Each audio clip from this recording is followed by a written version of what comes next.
مرحبا بالجميع وأهلا بكم في بودكاست التربية والتعليم، والذي خصصته للقضايا الكبرى للتربية والتعليم في الجزائر. اليوم سنتحدث عن موضوع ضخم، عن ركن أساسي، عن وحش مقدس، وكل عام يتكرر في نفس الوقت أو نفس الجو. منذ شهر ماي يسود توتر ملموس في كل أنحاء البلاد.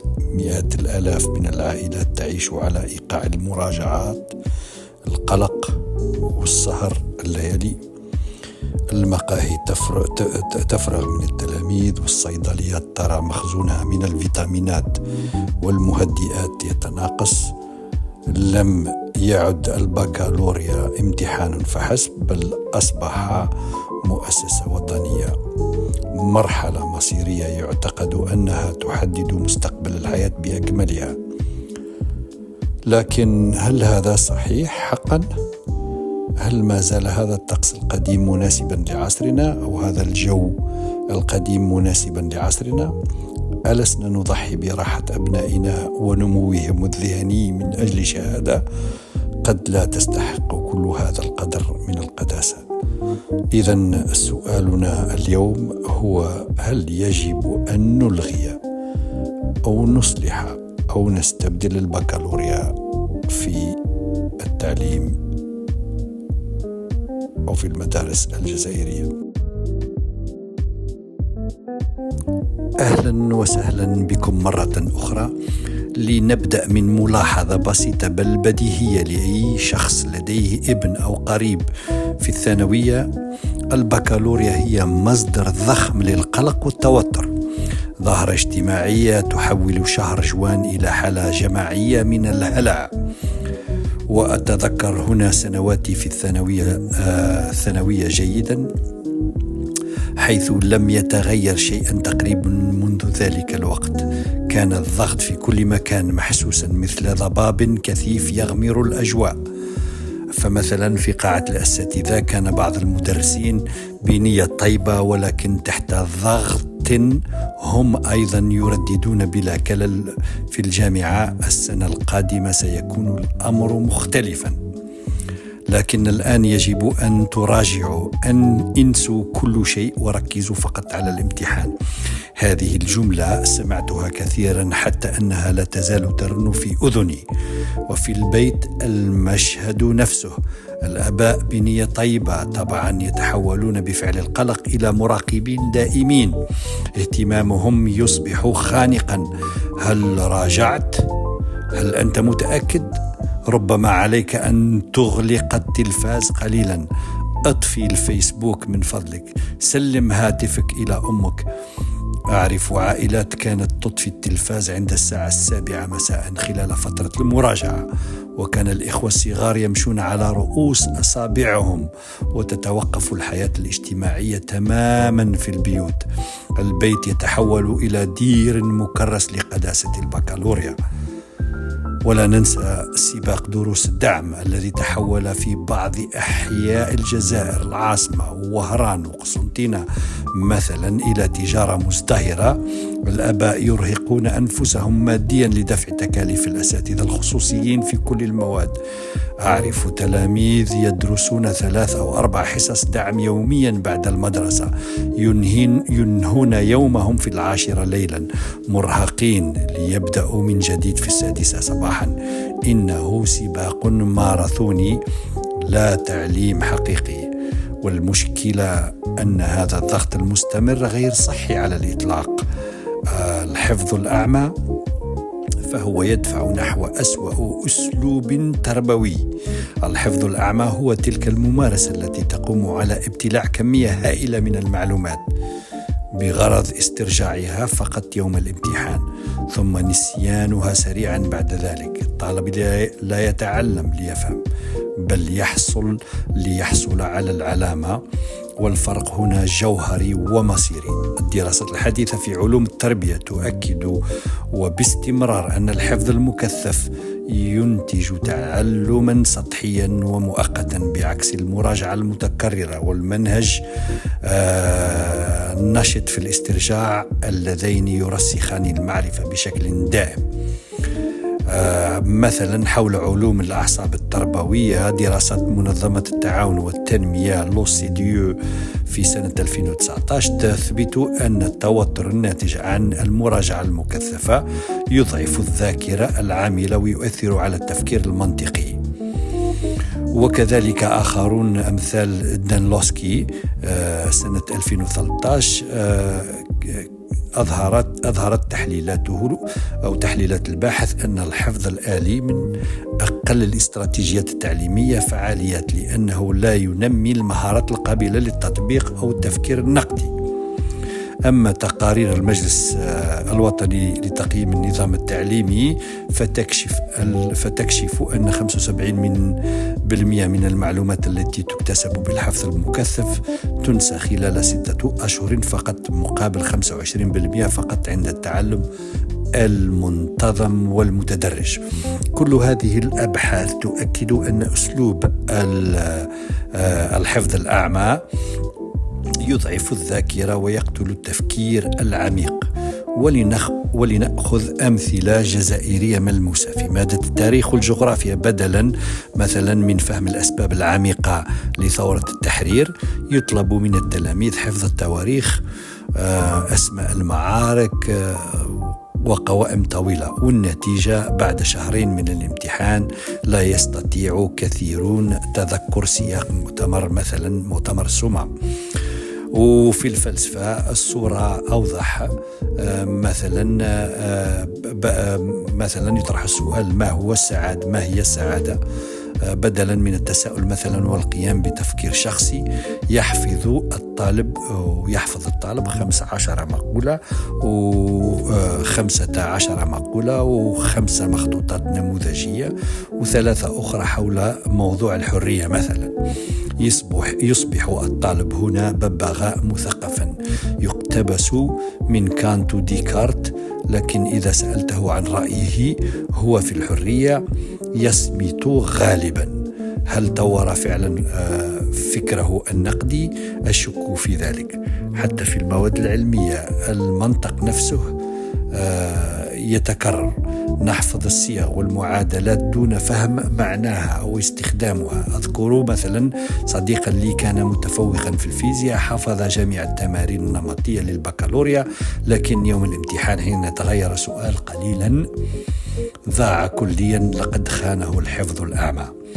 والأسوأ أن هذا السباق المحموم يرهق الجميع، أي يرهق جميع الطلاب الذين يعيشون تحت ضغط دائم، يعانون الأرق والقلق، وبعضهم يلجأ إلى الأدوية، وحتى الأساتذة منهمكون مضطرون لإنهاء البرامج بأي ثمن على حساب العمق والمتعة التي يجب أن ترافق التدريس.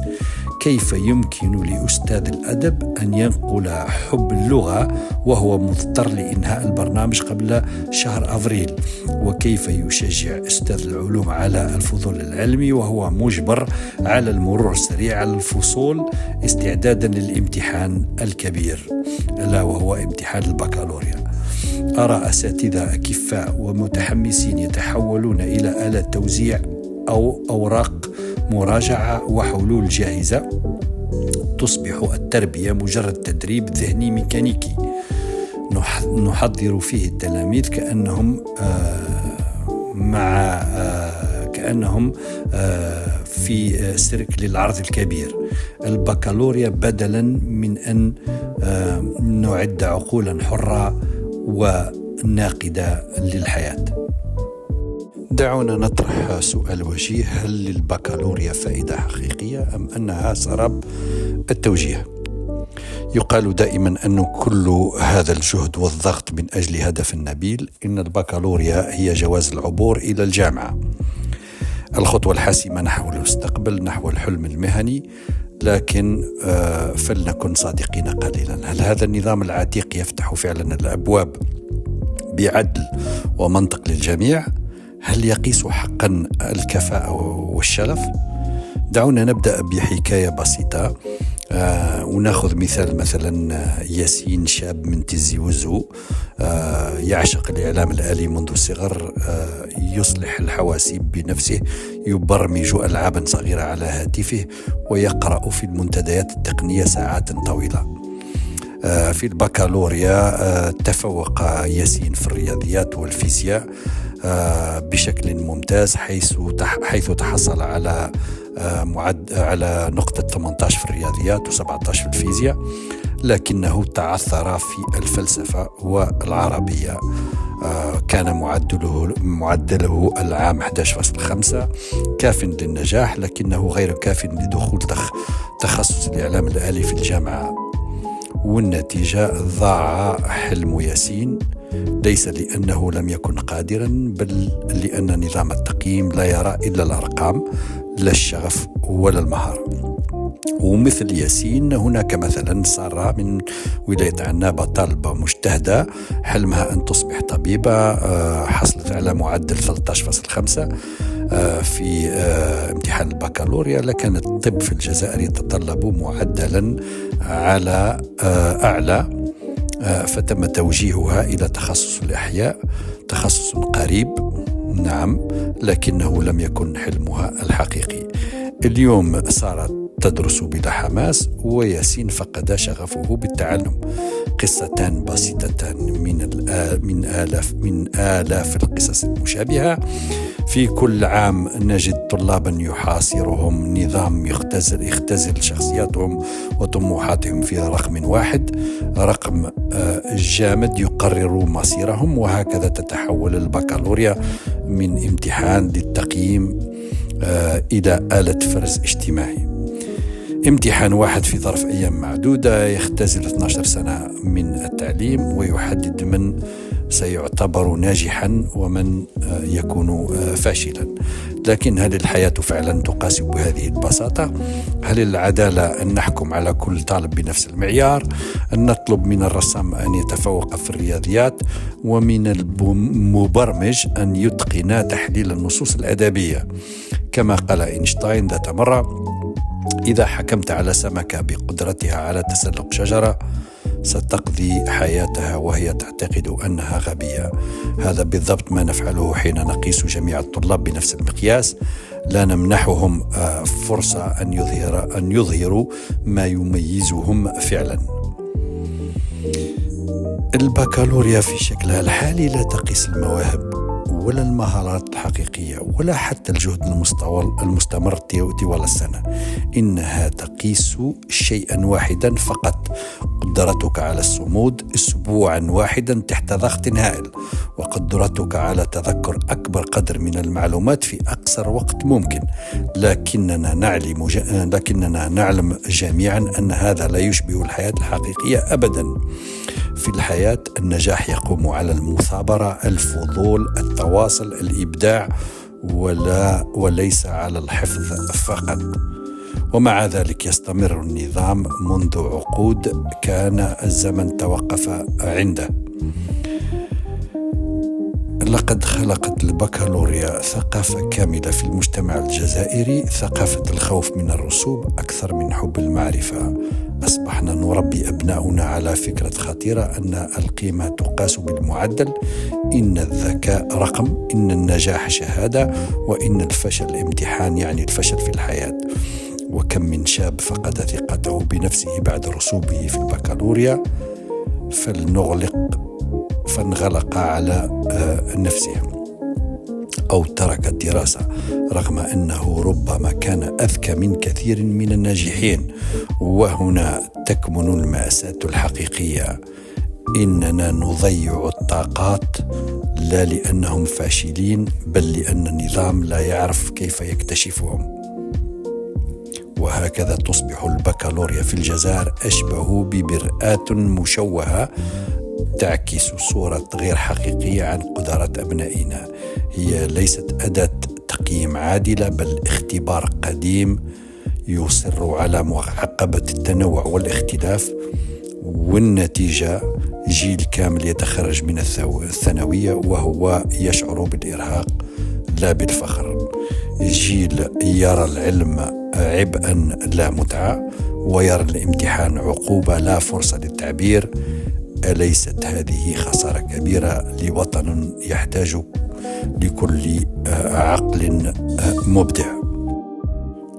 ولنكون منصفين، دعونا نأخذ دروس من العالم، أي من بعض الدول الموجودة في هذا العالم، ونطرح السؤال: هل يمكننا أن نفعل أفضل مثلا في هذا المجال؟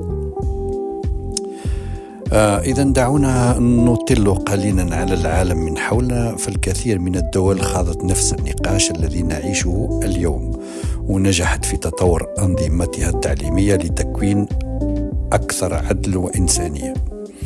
نأخذ مثلا دولة بريطانيا واللي اتخذت التخصص بدل الحفظ الشامل.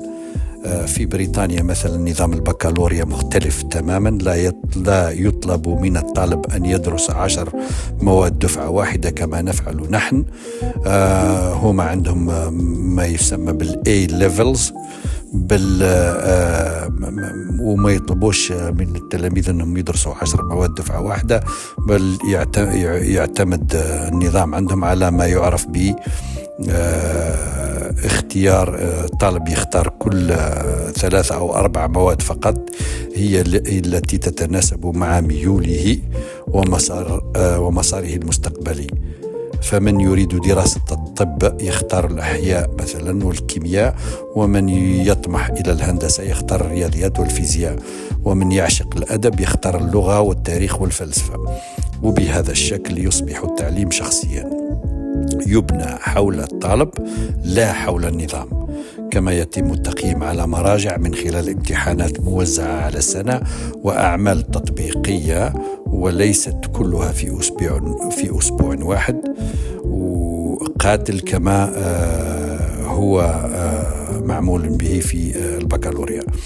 النتيجة: الطلاب أكثر تركيز، أقل توترا، وأكثر ارتباطا بما يدرسون فعلا.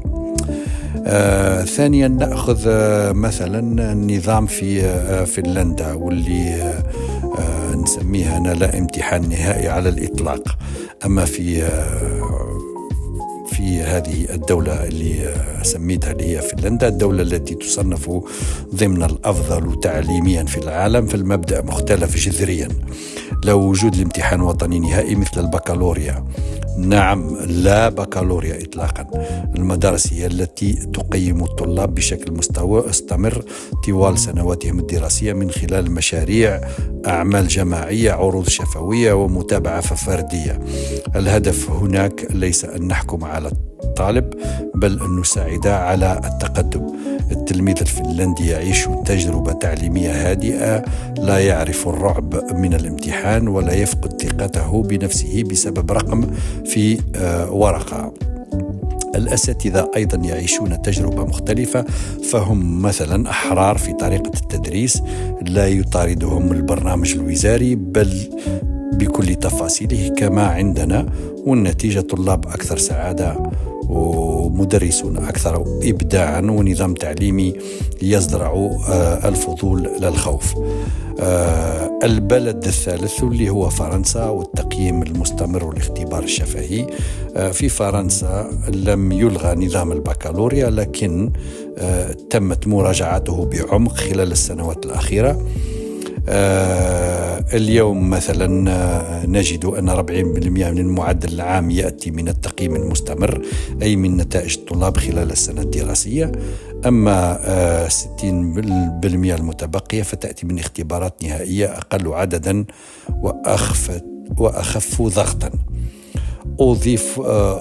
أضيف أيضا امتحان شفهي في السنة النهائية، يطلب فيه من الطالب أن يعرض مشروعه الشخصي أمام لجنة وأن يناقشه بحرية. الهدف ليس فقط قياس المعرفة، بل قياس التعبير والفكر النقدي والقدرة على النقاش. هذا التغيير جعل البكالوريا الفرنسية أكثر واقعية وأقرب إلى طبيعة الحياة الجامعية والمهنية. ما الذي يمكن أن نتعلمه من كل هذا؟ إن العالم لم يتخلى عن التقييم، لكنه تخلى عن فكرة الامتحان الوحيد الحاسم. كل هذه الدول أدركت أن التقييم يجب أن يكون متعددا متنوعا وموزعا عبر الزمن. الطالب ليس رقما بل مسارا، والتعلم الحقيقي لا يقاس في أسبوع من القلق بل في سنوات من الفضول والاكتشاف. وفي الجزائر نحن لسنا أقل قدرة على التغيير، لدينا أساتذة أكفاء ومربين مخلصين وشباب ذكي ومبدع. ما ينقصنا الذكاء، ليس الذكاء بل الجرأة على الإصلاح، جرأة أن نقول كفى تكرارا لأساليب القرن الماضي، كفى ضغطا يقتل الشغف، كفى امتحانا يجعل من التعليم سباقا نحو المجهول. لقد حان الأوان وآن الأوان أن نبني نظاما يقدر الإنسان قبل المعدل ويفتح الأبواب أمام كل نوع من الذكاء، سواء كان علميا فنيا لغويا أو اجتماعيا. أخيرا وجب علي أن أكون منصفا في كل المجالات. هل نحذف البكالوريا؟ هل نصلحها أم نستبدلها؟ إذن ماذا نفعل الآن؟ هل نحذف البكالوريا تماما من نظامنا التعليمي؟ هل نجرؤ على كسر هذا الجو الوطني الذي يعيش فيه كل بيت جزائري كل عام؟ الإجابة في رأيي ليست الحذف، لأن حذف البكالوريا فجأة سيكون صدمة جماعية وسيحدث فراغا نفسيا ومؤسسيا كبيرا.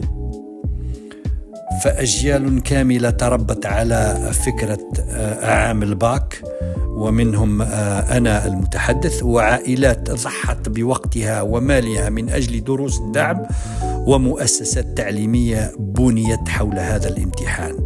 إلغاؤه فجأة سيكون كمن يقتلع حجرا أساسيا من بناء لم يعد له بديلا بعد.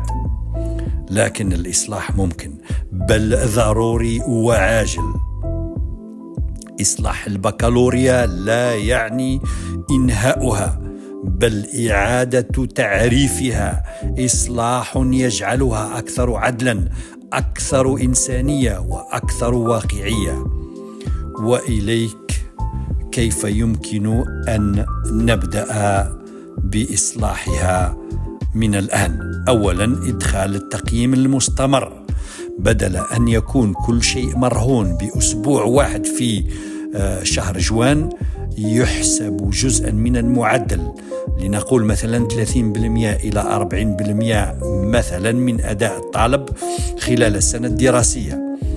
الاختبارات الفصلية، المشاريع، العروض والواجبات كلها تحتسب ضمن المعدل النهائي. بهذا الشكل لن يعيش الطالب ذلك الضغط الرهيب في آخر السنة، ولن يضيع جهده طوال العام سدى. هل كل تعب، كل واجب، كل تقدم سيحتسب؟ ثانيا، تخفيف البرامج الدراسية.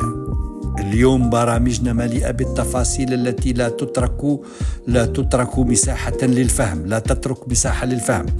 في الفلسفة مثلا نمر على ديكارت وكانت في عجالة دون أن نفهم حقا ما يقولانه، وفي العلوم نحفظ الصيغ والمعادلات دون أن نرى جمالها وفائدتها. نحتاج إلى مناهج أخف وأعمق تثبت للأساتذة أو تتيح للأساتذة أن يشرحوا ويناقشوا ويثيروا فضول الطلاب بدلا من مطاردتهم بالواجبات. ثالثا، توزيع الامتحانات عبر السنة. لماذا لا نجري الامتحانات في مراحل مختلفة؟ مثلا اللغات في جانفي، المواد العلمية في مارس، المواد الأدبية في ماي، وهكذا دواليه. هكذا يركز الطالب على مجال واحد في كل فترة، ويستطيع أن يقدم أداء أفضل دون ضغط خانق.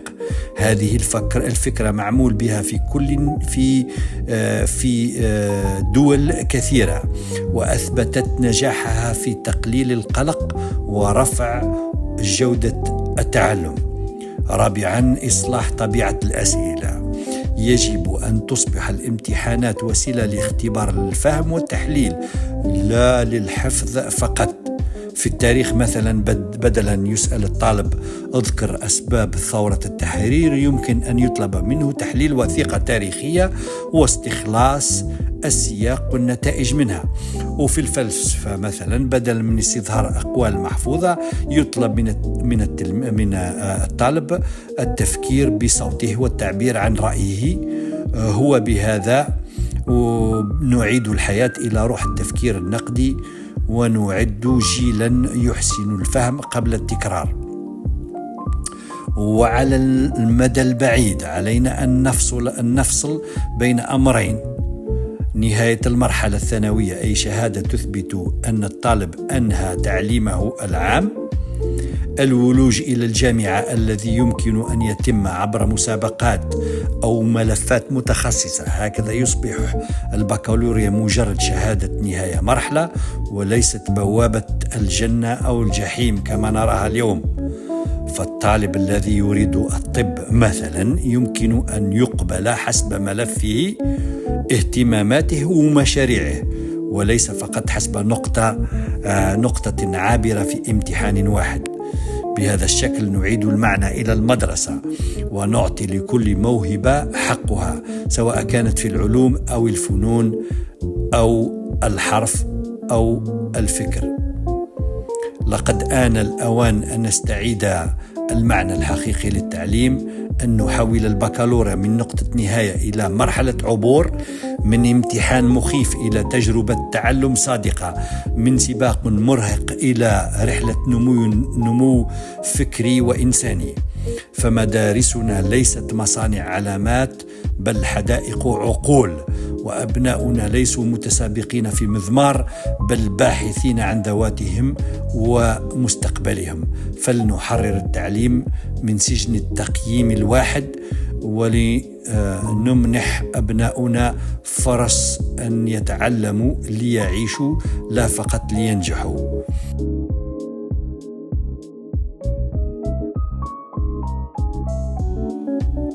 وهكذا نصل إلى ختام هذه الحلقة من بودكاست التعليم في الجزائر.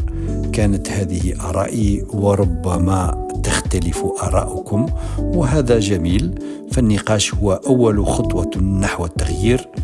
شاركوني آراءكم، وانشروا الحلقة مع من يهتم بالتعليم في الجزائر. إلى اللقاء، واهتموا بأنفسكم، وإلى حلقة جديدة قريبا.